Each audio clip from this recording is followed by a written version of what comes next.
This is Dracula Gottfried, and welcome to Gilbert Gottfried's amazing Colossal podcast.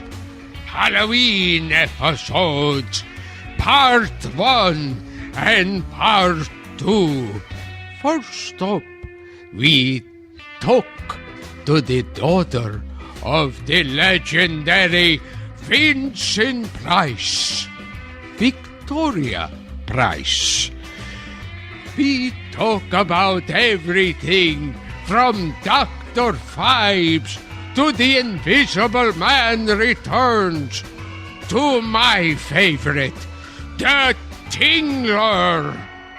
So, enjoy part 1 of our super spooky Halloween special. Get ready now to listen to VictoriaPrice. Afterwards, you'll wish you were dead. Hi, this is Gilbert Gottfried, and this is Gilbert Gottfried's amazing Colossal podcast. I'm here with my co-host, Frank Santopadre. Our guest is a designer, author, art consultant, and public speaker whose work has appeared on HGTV and in many design publications. She is also the only daughter of a man we talk about frequently on this show, the legendary Vincent Price. Her acclaimed biography about her famous father, Vincent Price, A Daughter's Biography, was published in 1997, and she's agreed to take some time out of her busy schedule and personal appearance schedule to join us for our special Halloween episode. Please welcome to the show the talented VictoriaPrice. Wow, I sound so amazing. You should walk around and introduce me wherever I go. We can arrange that. We can have them follow you, Victoria. And awesome. Actually, go in front of me would be great. Okay, better. Then, you know. And I should tell you, a few feet to my left, right when you walk into my apartment, are 4 life masks. There's Lon Chaney Jr., Bela Lugosi, Al Pacino, and Vincent Price. Wow. In your house. Yes. I am impressed. How many people have a life mask of your dad in their foyer, Victoria? You know, not even I have a life mask with my dad in my foyer. So, that is rare praise. Wow. I could probably make a copy for you. We'll certainly take a picture and send it to you. And I remember I met your father twice. And one time I was one of the regulars on the rather dismal Thick of the Night. That was Alan Thicke's show. And while I was on there doing one bit, I started to fall into, going, oh, it's the crawling hand. And so, I was doing like a whole Peter Lorre thing. And then I sit down and I feel, and Alan Thicke is doing the good nights, and he's going, hey, good night to everybody's been on the shoe. And I feel, and Mama don't leave the light on the road tonight. Closing theme song. And I feel a large hand on my shoulder, and I turn around and I'm staring face to face with Vincent Price. Wow. And Vincent Price says to me with a smile on his face, I loved your Peter Lorre. That's great. And I thought that's the greatest compliment you could get. Exactly. Wow. And he gave the eulogy at Peter Lorre's funeral. So. Really? Oh, Yeah. I know he was good friends with Laurie and Karloff. Mm-hmm. Oh, very, very close with Boris. They were dear friends and really, pals. They really respected and loved one another. And I should say, and then I'll let you talk. I'm just so thrilled about the times I met your father. The second time I met him was at a horror convention that was being broadcast, and I went up to him and I said, "Oh, you probably don't remember this, but we were both on the Alan Thicke show." And he looked up at me, grimaced, and went, "Oh, yes, that was a terrible show." Perfect. Now, Love that. Now, this is interesting, and both Frank and I commented that we had Boris Karloff's daughter, Sarah, on the show, and she hated horror movies. Yeah, didn't watch them. No, I know. Neither of us really loved them. I've grown to be able to enjoy them, but for me, and I think it was the same for Sarah, neither of us really wanted to watch our dads do horrible things, or worse yet, have horrible things done to them. Interesting. Yeah, I saw you interviewed, Victoria. You said Laura was your favorite of your dad's. Laura is my favorite. Of your dad's I films. love it. But the other day I watched Theater of Blood. It was hilarious. Well, that was so in St. campy. Louis. Yeah. Oh, it was great. And so it was with a whole dinner. And so they stopped it during, between the courses to tell what we were eating. And people just were yelling at the screen and laughing and having the best time. And I have to say it wasn't scary at all, although I did have to close my eyes during the poodle pie part. Right. And when you mentioned Laura, I remember one of my favorite Vincent Price lines is in that. Someone asked him, "Do you know a lot about music?" And he goes, "I don't know a lot about anything, but I know a little about practically everything." Yes, I know that line. Great line. Great line. And how did your father... I mean, he was very versatile as far as he could do classics, he could do comedies. How did he feel about doing horror? I think he was really grateful for it when it came around. First of all, House of Wax, which was his first real horror film, came right after he had been taken off of one of McCarthy's lists. So he had not worked during the McCarthy era. He was gray-listed, and he hadn't worked in over a year, which was really hell for him. So right after that, he basically then got offered two parts, and one of them was House of Wax, and that started the whole career.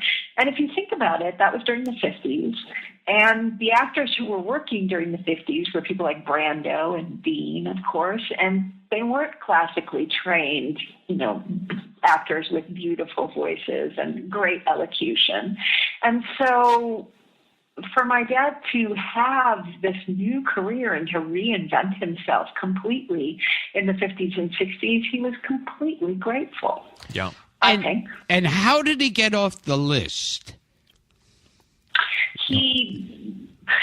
What he said to me was that he knew some nice Republican ladies from his art life, and he called in a favor. But what calling in a favor meant was that he was interviewed by the FBI, and he had to sign a very long document. And I found the document. It was one of the last things I found when I was cleaning out his house. It was in a manila envelope hidden behind his air conditioner. And in it, he said a lot of things that I think he was not proud of. And yet he kept the document because it was one of the scariest things he'd ever done. And so he felt that he had to keep it because it was proof that he had cleared his name. And yet he wrote things like, "Anyone who pleads the fifth is un-American," which was not something he believed. And yet he did it. So he was kind of strong-armed into doing that. Oh, absolutely. It was that, or he saw what had happened to his friends. Mm-hmm. And it was Did he have terrible. Did he have to name names? No, he did not name names. Oh, yeah. How did he get gray listed in the first place, Victoria? I know it's a sensitive subject, but you talk about it so openly in your book. I think pretty much everybody who was to the left of center was accused of being a communist. For my dad, it was a list called the pre-war anti-Nazi sympathizers. So if you were against Hitler before we declared war on Hitler, then you must have been a communist. And my dad was very active in raising money for a lot of Spanish Civil War causes and other causes. And there were a lot of people on that list. Eleanor Roosevelt was on that list. But good company. Very good company. But he worked with Lillian Hellman and Dorothy Parker to do a lot of fundraisers for the Spanish Civil War relief. And I think that's what got him on the list and kept him out of work. And I think Charlie Chaplin was accused of the same thing, which sounds so ridiculous that you must be an enemy because you don't like Hitler and the Nazis. Right. Yeah. Which nowadays seems like just beyond insanity. Oh, yeah. But, it's not impossible to imagine something like that happening again.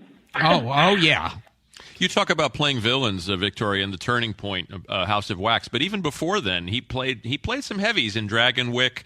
Gilbert and I were talking about The Invisible Man Returns. He was a character actor, but he dabbled in playing bad guys. He wanted to be a character actor. He admired Spencer Tracy. He admired Edward G. Robinson. He admired, so many of the character actors, Jimmy Cagney. But Hollywood wanted him to be a leading man. They saw him as a matinee idol. In the early photos of him, some of the Hurrell shots that were taken and other shots, he was really sort of groomed to be a leading man, and he was as handsome as any of the leading men. He just wasn't comfortable with that. Interesting. And so he wanted to play villains, and you're absolutely right. He did play villains. He played many parts in his Fox years in the 40s, even the prosecutor in The Song of Bernadette. And that came out of being on Broadway and doing a play called Angel Street, and Angel Street became Gaslight. So he sort of got into it by, in a way, insisting that he be cast in more character roles. And didn't they offer him $1 million contract at one point, and he turned it down? Mm-hmm. Yep.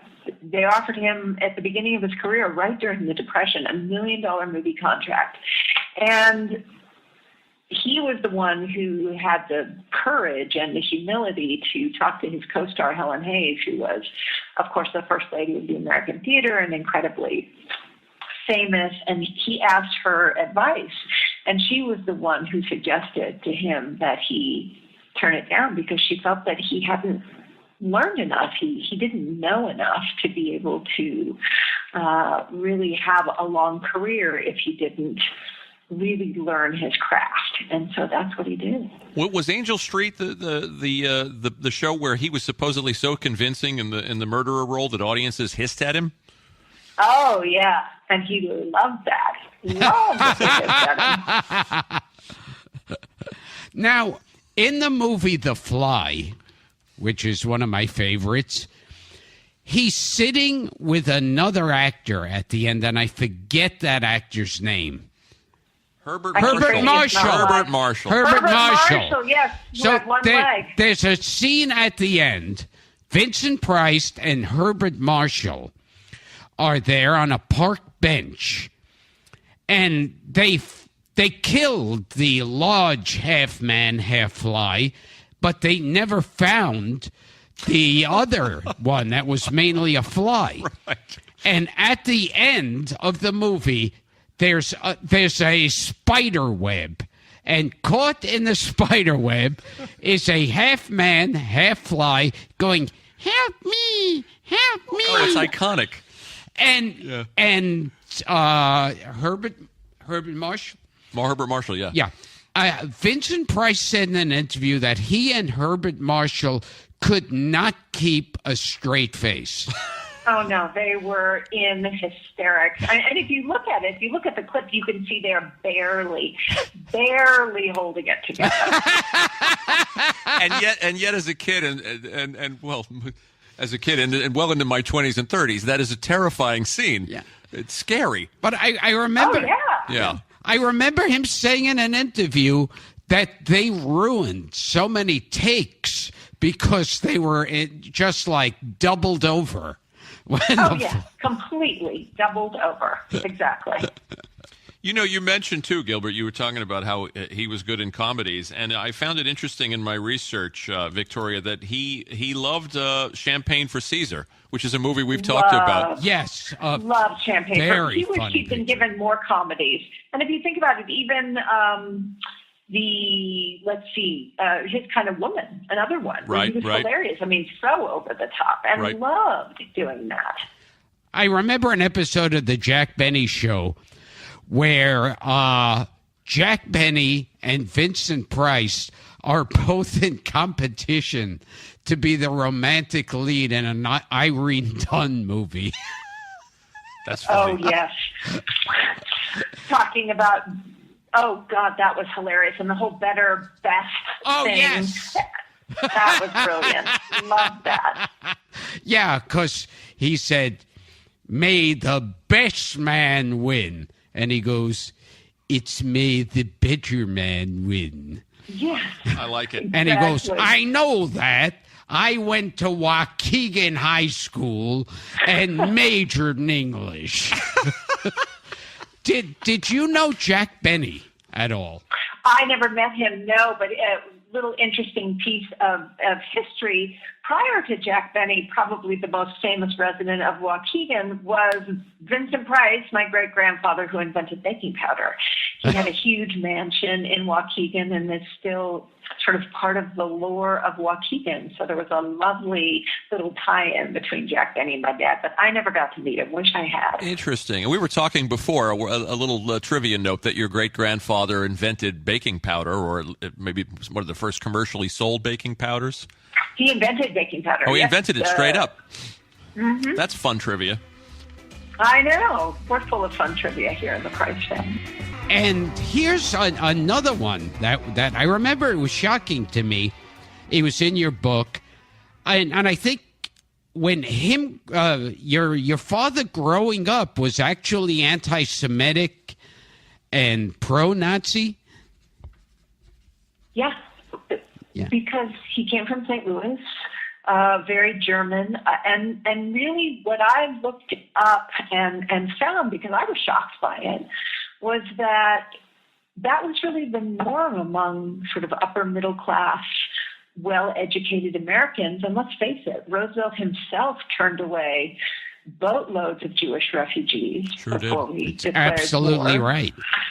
So, I wanted to really understand it because it was so not my father. And in fact, by the time he was in his 40s, he was awarded something, sort of a big tribute by the Jewish Anti-Defamation League. So he was very, very much the opposite of anti-Semitic and very pro everything. I mean, any group he could support, he supported. So he was the least racist, least biased person I'd ever met. So the reason I wrote about it in the book is to prove that anybody can overcome the prejudices of their upbringing given half a chance. Yeah, because he went from being pro-Nazi and anti-Semitic to raising money for Jewish causes.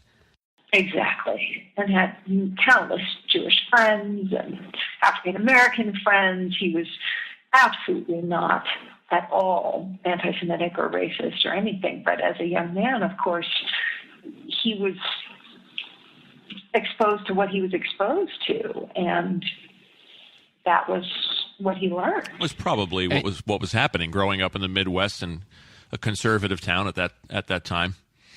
Sure, it was all around.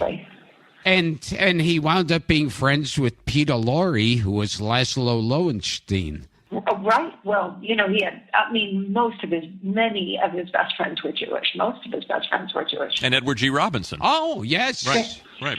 Fanny Bryce was one of his dearest friends, and her son, Billy Bryce, William Bryce, the painter, was really, I think, his best male friend of 40 years. So not anti-Semitic at all. And that's really why I wrote about it, because it was important for me to show that somebody could be brought up one way and recognize that they had been culturally taught one thing and could easily change. And do you remember ever meeting Peter Lorre?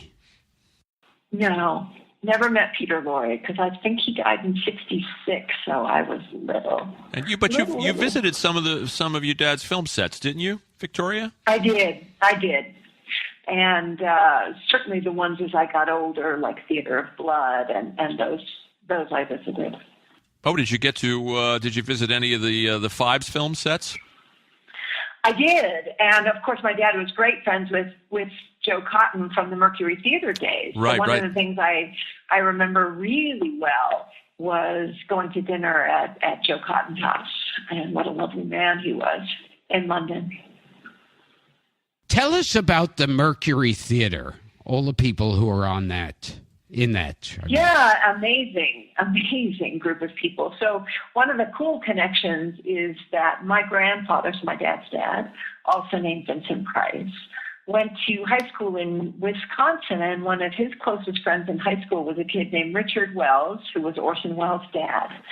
And so Orson, of course, started the Mercury Theater, and my dad was a part of it, along with Joseph Cotton and Norman Lloyd, who is still with us. Oh, yeah. We're trying to get him for the show. Lifelong friends. I think Everett Sloan was one of the actors in there. Yeah, Everett Sloan from Citizen Kane. Sure.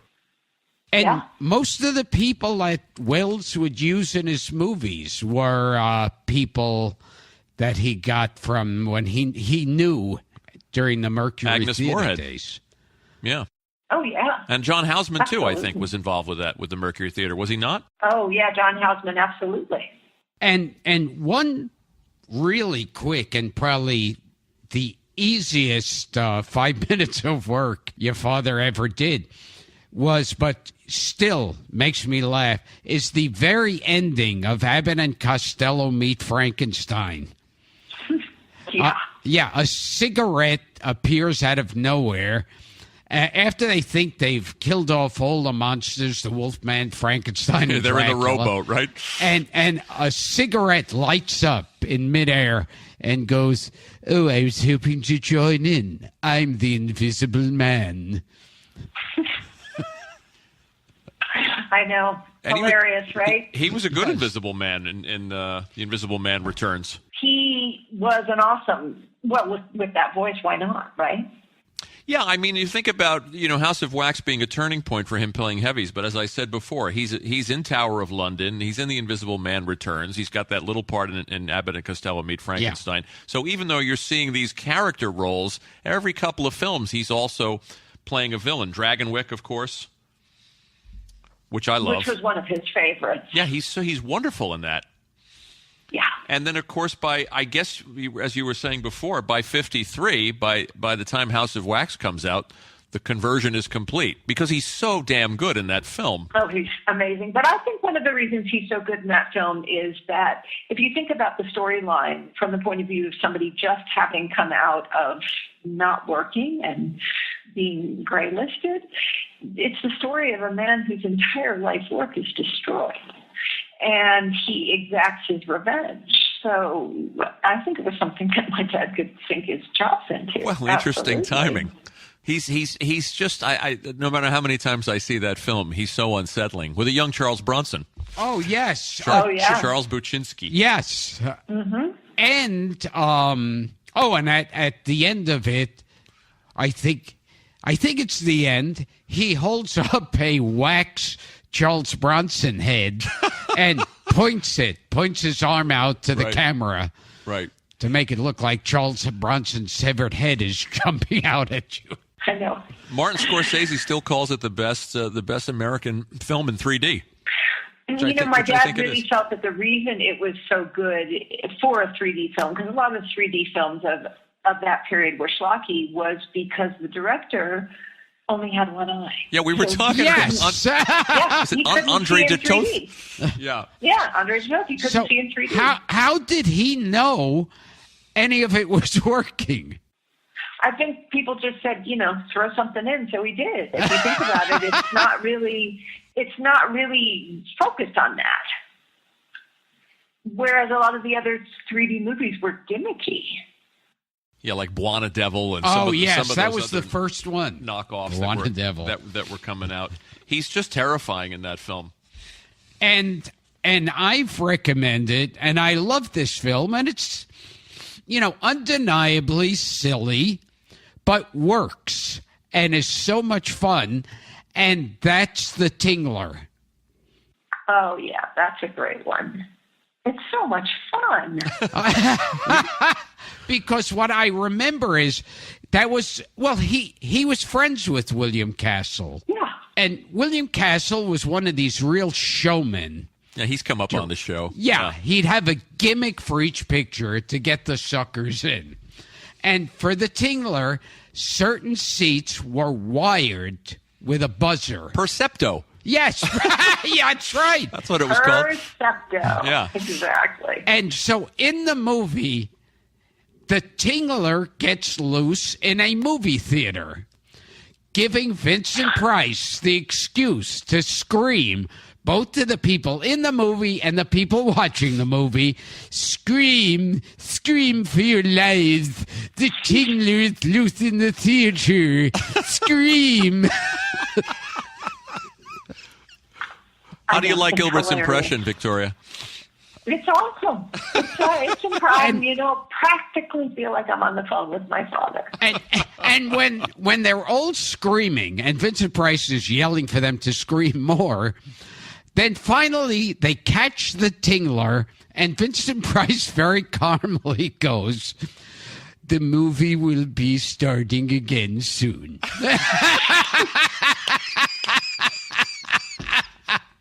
Totally forgetting that a monster centipede was attacking people in the theater. I know. I think that's part of his talent, Victoria, that he could take nonsense like that and make it dramatic and believable. He could sell it. Well, yeah. I mean, most people would have phoned it in or thought it was utterly ridiculous, but he just jumped in. But that was really how he approached life. He just jumped in. And he always seemed like if it was something silly like that, you always sensed there was like a gleam in his eye that he knew it was silly. Oh, totally. I mean, he was winking at the whole thing. Absolutely. I was researching. We do a little episode on Thursdays, Victoria, as part of this show where Gilbert and I recommend films we love. And we were talking about The Abominable Dr. Phibes, and I read, I guess you could corroborate this, that he laughed so much going through the makeup process that they had to keep reapplying the makeup. I love that. Well, you have to keep yourself amused somehow. I mean, that makeup must have been an ordeal. Sometimes he'd spend 3 hours in makeup. Yeah. And speaking of William Castle, before The Tingler, of course, and we brought up Percepto, there was Emergo. There was the House on Haunted Hill. With the skeleton that flies across the movie theater. It's wonderful. Like a paper or balloon skeleton. You do a lot of these, Victoria. You do a lot of speaking engagements, and have you seen The Tingler or House on Haunted Hill with an audience with the gimmicks? I just saw House on Haunted Hill with 250 people in St. Louis at my dad's childhood movie theater, the High Point. I love that. I saw that in my research that his childhood theater is still standing. Yeah, and they've redone it. It looked beautiful. So that was really, really fun. Did they rig it? Did they pull the skeleton into the audience? And Emergo was there, but they didn't have him. Really, literally, the original Emergo was there, but he was sitting on a rolling chair. Years ago, he was not rigged up. But he wasn't. I've seen it with it rigged up. Oh, before. you have? It's a treat. Oh, it's hilarious. Yeah, I saw it years ago at the Film Forum downtown. They would in New York, where we're coming to you from. They would pull the skeleton on the clothesline into the audience during House on Haunted Hill. And jumping totally out of order from subject to subject. Who, us? Yeah.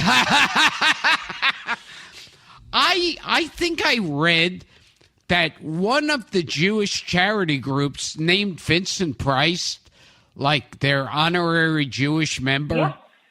Yeah, the Jewish Anti-Defamation League gave him an award. That is amazing, to go from being pro-Nazi, anti-Semitic to getting an award.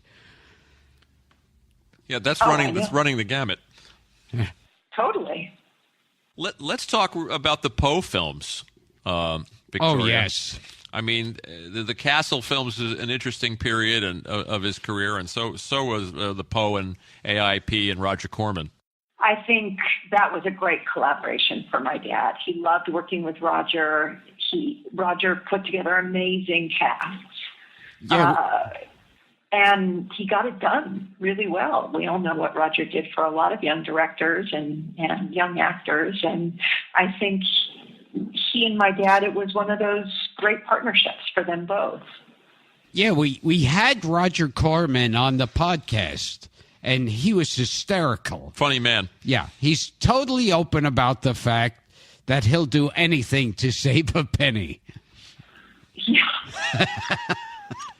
And yet those films, the Comedy of Terrors and The Raven, which were made really for a song, are so entertaining. They are. You put those actors together. You've got Karloff and you've got Laurie and Nicholson and your dad, and they're just great to watch, even though they cost $1.80 to make. And I heard your father and Peter Lorre and Karloff, like Peter Lorre just didn't want to memorize the scripts anymore.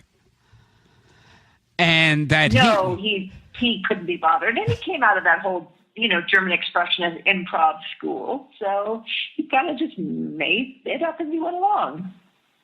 And I heard your father was fine with it, but Boris Karloff was getting annoyed that the dialogue was being changed. Yes.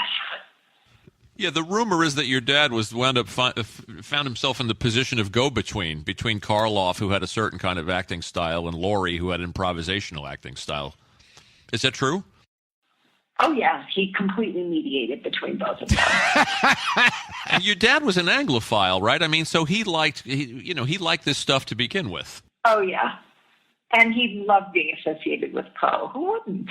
Right. What a gift to be associated with one of the truly great original American literary voices, and kind of forever associated with him. He's genuinely scary. We've talked about The Mask of the Red Death and The Pit and the Pendulum. Yes. I mean, again, they were made on the cheap, but they're very scary. He's very scary in them. I think Pit and the Pendulum in particular. Yeah, well, the one where he's really horrifying is The Witchfinder General, which I don't know if you've even brought yourself to watch by this point. You said you can't watch it. I have once. Okay. And yes, I think it's his most malevolent performance, and that was totally due to Michael Reeves, and it was just a miserable experience for my dad. But I think he ultimately was, I wouldn't maybe go so far as to say grateful, but he certainly understood what Reeves was trying to get out of him. Michael Reeves was a young director who died young. I think he committed suicide. Yeah, and they clashed. They famously clashed. I mean, there's a story, I don't know if it's apocryphal, where your father is on the set screaming, I've made 87 films. What have you done?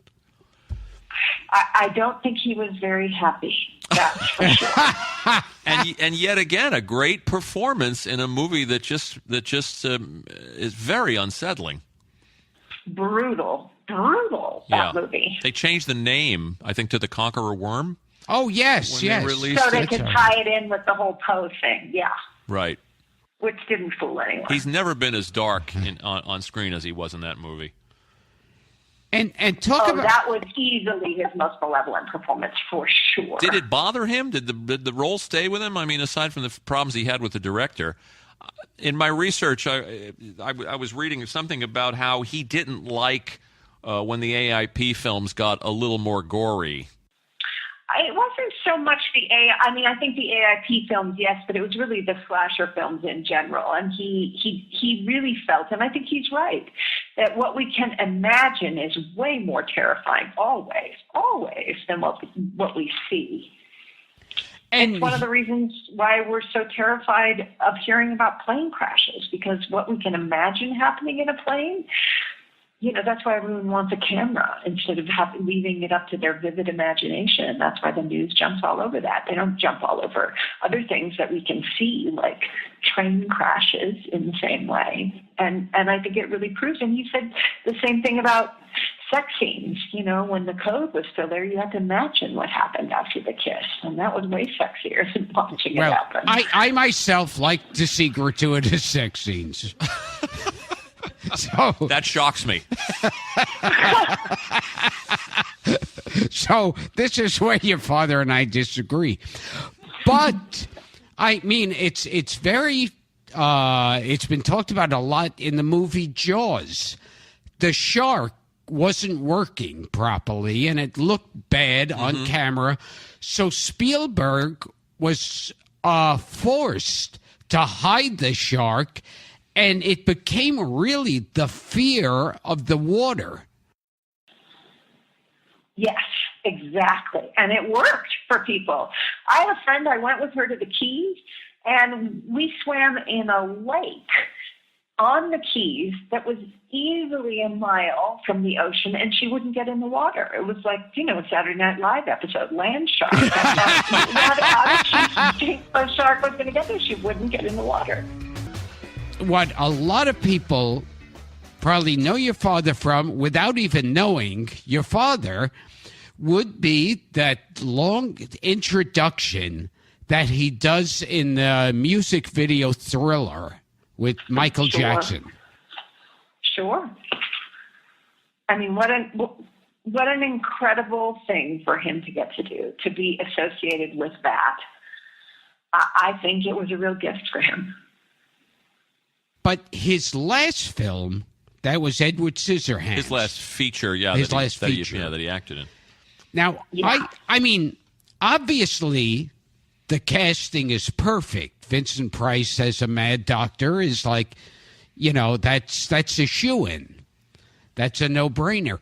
But I heard, because your father at that point, he was older, and he was like, the ailments that come with aging, and that the studio wanted to get rid of him. I didn't hear that. I didn't hear that the studio wanted to get rid of him. I just heard that, but that could be.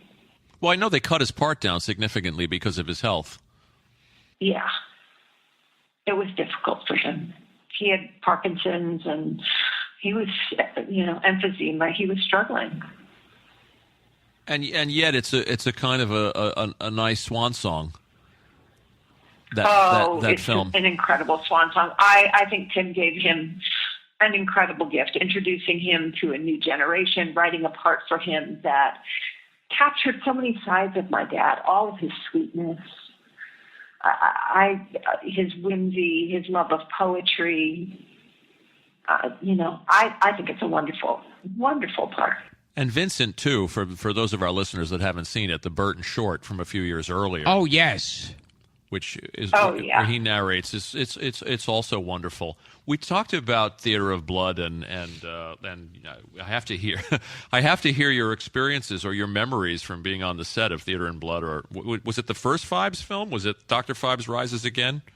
Mostly I remember Theater of Blood because we had a driver and he drove us out to the set, and we got out of the car, and all of a sudden all of these just freakily scary people came up to me, and they had no teeth and open sores, and they started pawing me and asking for money. So what the hell is going on?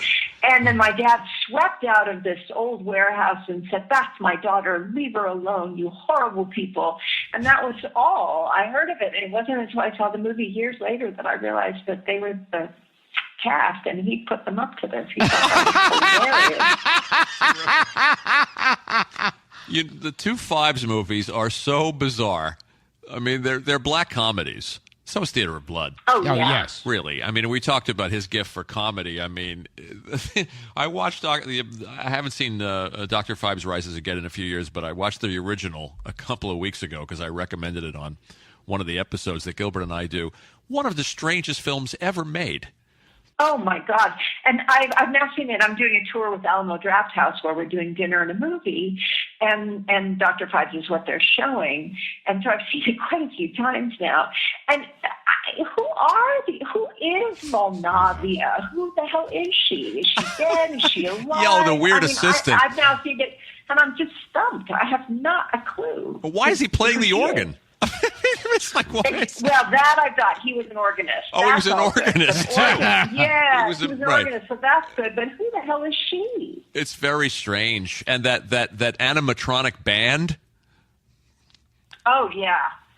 Truly bizarre. And is that the one that has the mechanical shark? It's a mechanical snake. I think that might be the second one. Yeah. I'm trying to think of all the deaths. Well, we've talked about it on the show already, but for our listeners that haven't seen it, he's killing one by one. He's killing the medical team that he holds responsible for his wife's death, right? But he's not just bumping them off. He's bumping them off according to the 10 plagues of Egypt. Oh, yeah. So you've got all these great. Remember the Terry Thomas? They drain all his blood. Oh, yes. Into mason Yes. jars. Yeah. And one guy's talking on the phone, and an arrow shoots out of the Yeah, phone. that's a great one. That's a great with a catapult. Oh, yeah. And, he's a unicorn. Is The unicorn, excuse me. It's the unicorn that catapults. Right? Of course. And one of them is not? frozen in his car with an ice machine. I love that one. And then the guy who's flying the plane Yeah. and is eaten by rats. That's incredibly good. It's almost, there are parts of it that are like a silent film. It really, it's vaudevillian too. I mean, it takes its time. The set pieces are hilarious. I mean, it's disturbing, and it gets scary in the end with the Joseph Cotton stuff when he kidnaps the boy. Right. But up until Oh, then, and the Brussels sprouts. Yeah, that's an awesome part. that's great too. Is the snake that you're talking about from the second film? Yeah, I think there's like a cobra. There's an Egyptian theme in the something. second film. That he finds out.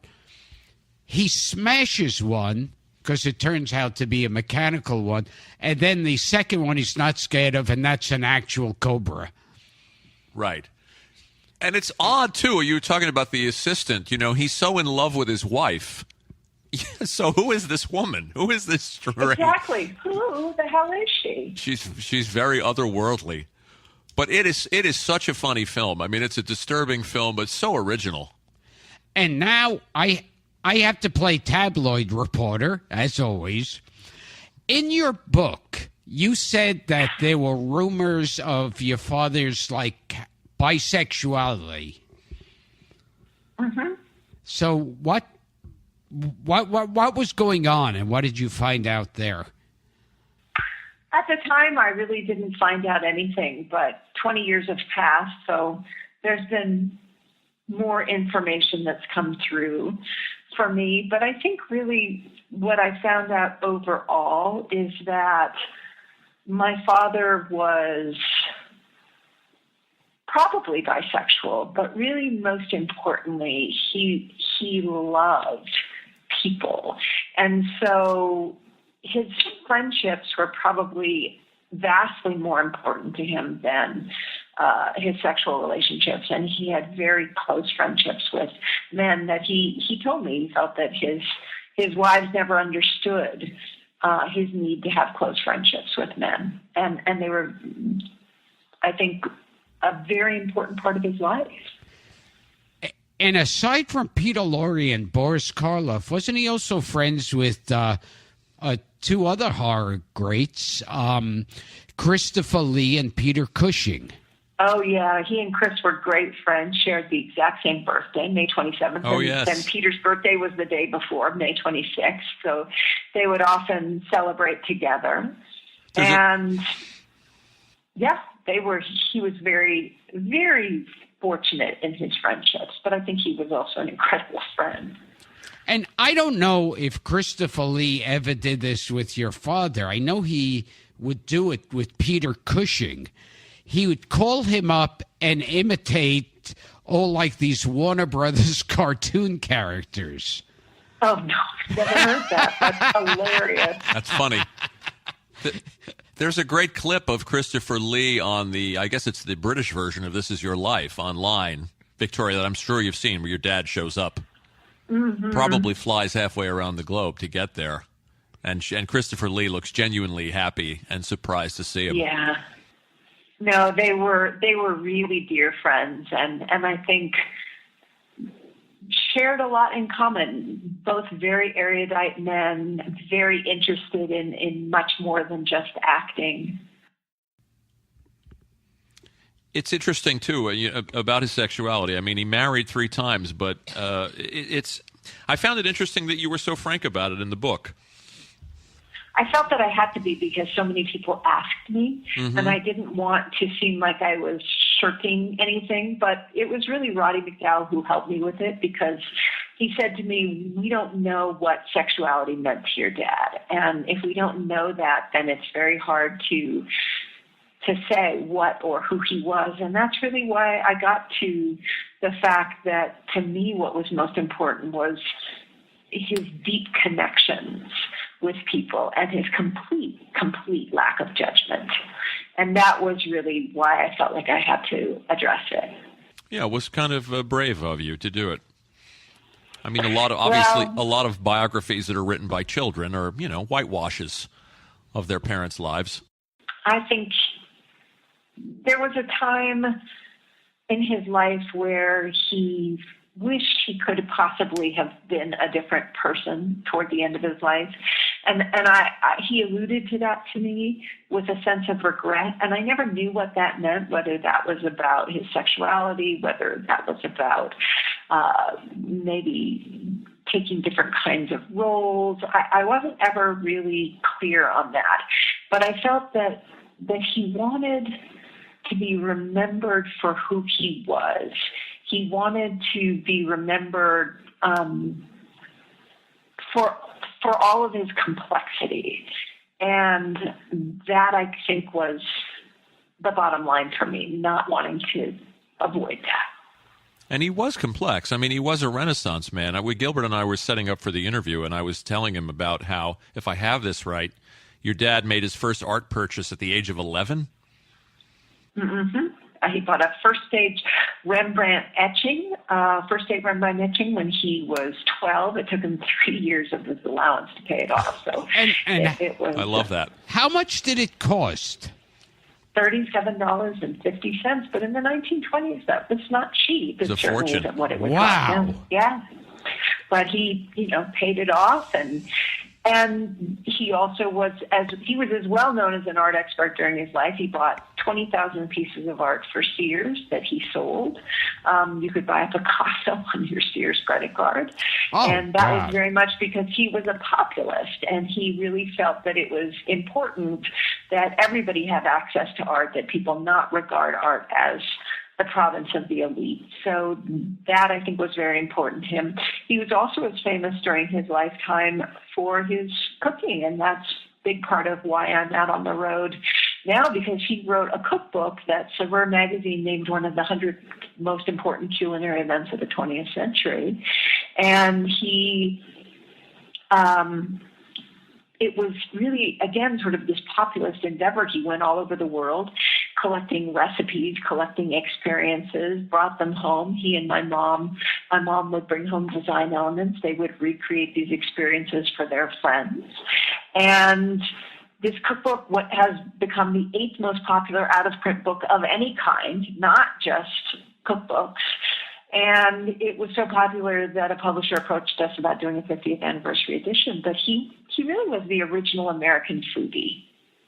Yeah, like I said, he was into everything. He was into art. He was into music. He was into cooking. And it's funny how careers take shape, because he was such a cultured person, and yet he became known for, not that they're mutually exclusive, but that he became known for horror films. Karloff, I think, is similar. Oh, yeah. Sue, he was a proper gentleman and a very cultured man, and they became famous for playing ghouls, for lack of a better word. I think part of it is because the horror fans get them. They really understand Karloff and my dad. And the horror fans are very well-read, very cultured, people who are interested in a great many things. And so I think the horror fans very much embrace all of those aspects of my dad and of Boris as well. And so that's part of, without the horror fans, my dad gets 3,000 Facebook likes a week. Amazing. Yeah, I was looking at the page. Week. It's incredible. I was looking at the Facebook page. There's so much good stuff on there. That's where I saw the movie theater in St. Louis that's still operating. Yeah. Yeah, well, that's my little labor of love. And for me, the fact that they get him, they really get who he was. They have kept my dad alive. There were so many people who were way, way more famous than Vincent Price during his lifetime, and he would have been the first person to tell you that, like somebody like Robert Taylor. And Robert Taylor isn't remembered and loved. Like, Robert Taylor's probably not getting 3,000 Facebook likes a week, I'm fairly sure. And I'm sure not. One thing, Frank and I, we had on our show Adam West, who was Batman, and two of the Catwomen, Julie Newmar and Lee Merriweather. And your father was one of the great recurring villains. One of my favorites. Egghead. Yes. Exactly. Yeah, tell us some of the horrible puns he would say to taunt Batman with. Oh, exactly extraordinary. Exquisite. He had a blast. That was a favorite. He had a blast doing it. He had so much fun. And he had a kid. So I was born a month shy of my dad's 51st birthday. So he had this young kid, and he wanted my friends to know who he was. So he wanted to do all these things. And he was a kid at heart, so he wanted to stay hip to the younger generation, and he sure did. So he went on the hottest show on television. Exactly. But he did, pardon me. But, he did that with a lot of different things, if you think about it. He did Mod Squad. He did Get Smart, sure. Did. Brady Bunch. Yeah. Yeah. And we've had people from all those shows. We had Barbara Feldon from Get Smart. That's right. And Ken Berry and Larry Storch from F Troop. Oh, yeah. He was great on F Troop. He was the Count, Count Sforza. Yes. He comes into town with a black crow. Oh, yes. Named Brother. And didn't your father and Peter Lorre have a short-lived TV show where they were antiques dealers?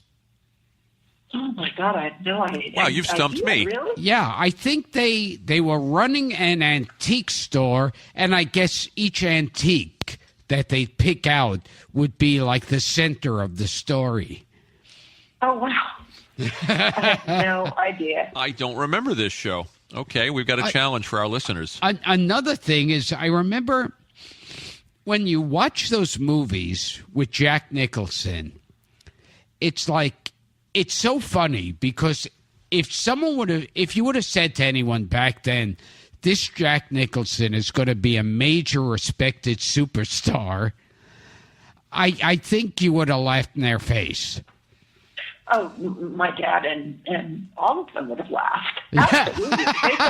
they thought it was complete nepotism. The two producers of all the AIP films were Sam Arkoff and Jim Nicholson, and they thought Jack Nicholson was like his nephew. They gave him no end of grief. Oh, yeah. Was there a relationship between James Nicholson and Jack Nicholson? No. Not at all. Just a coincidence. But So your father, Peter Lorre, and Boris Karloff all thought Jack Nicholson was basically this no-talent kid. Exactly. And they just gave him hilarious. total grief. Hilarious. Did you ever run into Nicholson to tell him that? I know Jennifer. She and I went to the same high school. Oh, His daughter. That's pretty cool. I mean, we talk about his sense of humor. I mean, all of those shows, he's so good in comedies. Dr. Pin on Get Smart. He's the archaeologist who ties up the boys in the cave. in the Brady In Bunch. the Brady Bunch? Yeah. Oh, yeah. Counts Which is one of my Fozo, we talked favorites. about on F Troop, and of course Egghead. There's a clip, I don't know if you've seen it, Victoria, of him of your dad on Family Feud in the 70s. Oh, yeah. I have with the seen cast it. of Hilarious. Batman, which is a treat. Hilarious. And then he did all that cool stuff with the Muppets. Oh, yeah, and in the first season of the Muppets, which was great. I even found a clip where I guess Kermit is guest hosting the Carson show. So there's Jim Henson kneeled down behind the desk. Of course, you don't see him. Right. And your dad comes out as the first guest, and he's just so smooth about it, and he just works it in perfectly. He's got the timing down. Find the clip online. It's just a pleasure to watch a pro who knows how to work comedy. Get timing. Exactly. And 900 episodes of Hollywood Squares he did. Wow. 900. I always say Hollywood Squares paid for my college education. I love that. What do you think when you hear tributes like, John Waters did a wonderful tribute to your dad on TCM that I'm sure you've heard. That was fantastic. Really beautiful. Mm-hmm. And when you hear all the impressionists, Gilbert, Bill Hader on Saturday Night Live, Bill Hader, yes. they're done great. with. They must be done with such affection. You must love hearing them. And I think Of course I love them. John Candy used to too, imitate back in the your day. Father. Oh, yeah. John Candy's was hilarious. He really, how many Facebook likes did you say? 3,000 a week. Incredible. We dream of those numbers. I know. Yeah. And it just keeps growing and growing and growing. Oh, he's so iconic. People love him. Well, What do you got, Gil? Let's see. Oh, I've got a good one here for you, Victoria, before we run off. This is from Mike McPadden, who's one of our social media directors. He wants to know, as a kid, did you ever play with any of the Vincent Price toys, such as the Shrunken Head Apple Sculpture Kit or the Hangman game? Of course. Yeah. You I did. mean, what self-respecting kid wouldn't? I love that. In fact, there's an episode of The Simpsons where they're stuck in the house and it's raining, so they take out like learning magic with Vincent Price. Oh, I completely love that shrunken head thing. I think my mother was so pissed off because, of course, that you dried it in over a light bulb in your lampshade. Right. That lampshade off of there, you're going to ruin it. And wasn't there an electronic trivia game too, of some kind? Was there? Yeah, I will dig it out. Yeah, I don't know the name of it offhand. But what do you want to plug, Victoria? What's coming up? We know this is your busy season. Halloween. You mentioned the cookbook. The cookbook is really very exciting because we're doing all these cool events. We're doing these dinners all over the world. So we're doing the James Beard House is doing a dinner for us to celebrate this book in New York, which is a benefit for the James Beard Foundation, and that's incredibly prestigious. We're doing a 2.5-week tour of the UK, London, Manchester, Wales, and then Ireland, and all to celebrate the cookbook. Harrods is opening its food halls half an hour early for us so we can have a special tour of the food halls because they're featured in this cookbook. So the whole cookbook thing is really, really cool and exciting. Tell us the name of the book again. It's called The Treasury of Great Recipes. Okay. And it's just, it's such an iconic book. The reason it's so important to me is I feel like it captures my parents' philosophy of how they lived their life. And it really came down to me to 3 words: explore, savor, and celebrate. They didn't just sort of make a movie and do what they had to do and sort of do the minimum required thing. They went out and they saw everything. They learned about cultures. They learned about it through art. They learned about it through music. They learned about it through food. They learned about it through theater. And then it wasn't just sort of this bucket list mentality. They would fall in love with things. And as I said, my dad would get the recipe from a chef. My mom would bring back design elements. They would work out ways to share them with their friends. And so this cookbook has been so influential. I mean, people do dinners where people have blogged a recipe a night, a recipe a week. Right now there's a contest going on for food bloggers in celebration of this. And two of the best things I've heard because this has been something I've been sharing with people. One is that people read this book out loud to each other doing their best Vincent Price voice. I love that. Because he wrote it all. Or they read it to each other as bedtime reading because he tells little stories about each recipe and each restaurant. And it really was aspirational. It gave people pre-HGTV, pre-Food Network, it gave people an idea of what was possible, a way of living. And so I've written this new historic preface forward, and then Wolfgang Puck, who my dad championed very early on, wrote the new intro. And then the other story that I just love, I was doing an Alamo Drafthouse event in Austin, and a couple came up to me and they had their vintage copy of the book that they asked me to sign, and they said this book has meant so much to us. And they said, we're not really religious people, so 15 years ago when we got married, we didn't know really what to have the pastor hold or the reverend or whoever. So we thought, what book means a lot to us? And so they got married with the pastor holding the cookbook. And it's just absolutely, they sent me a picture the other day. It's this absolutely beautiful book that my mom designed. It's got a bronze leatherette cover. And so the new version, I had to make sure it looked as good as the old version, but it's an iconic book. I mean, pretty much anybody who's a foodie knows about this book. And it's really about my dad's omnivorous appetite, not just for food, but for life. That's what comes through. So for me, it's exciting because it's really about showing off the best parts of who he was and what a life-affirming, interesting man he was. And this is getting back to one person we discussed earlier. He must have had a lot to talk about with Edward G. Robinson. Oh, they were great friends. They became friends in the late 30s. My dad would follow Eddie around the galleries in New York. And, of course, Eddie had a lot more money than my dad, and he was a great collector of Impressionist art. And so he learned a lot about who the good gallery owners were and that sort of thing. And then they became great friends. And, in fact, one New Year's Eve, my parents were having one of their legendary New Year's Eve parties, and there was a fire in Bel Air. And so the police shut down complete access to the whole area. And Edward G. Robinson went up to the police and he said, "You have to let me in because these are my friends and they have an art collection and I have to help them save it." And the entire UCLA football team heard about the fire, and the art collection was required viewing for the UCLA art history department at the time. And so they came out and helped. And it was just, a great story. But yeah, Eddie and my dad remained great friends their whole lives. I love that story. And then he would say, "Yeah, see, Rembrandt." Real quick, Victoria, tell Gilbert the story from the end of your book, the one that Alan Bates tells. Yeah, that's such a great story. So apparently my dad and Coral, his third wife, Coral Brown, and Alan Bates were all at dinner, and a woman came over and asked my dad for an autograph. And so my dad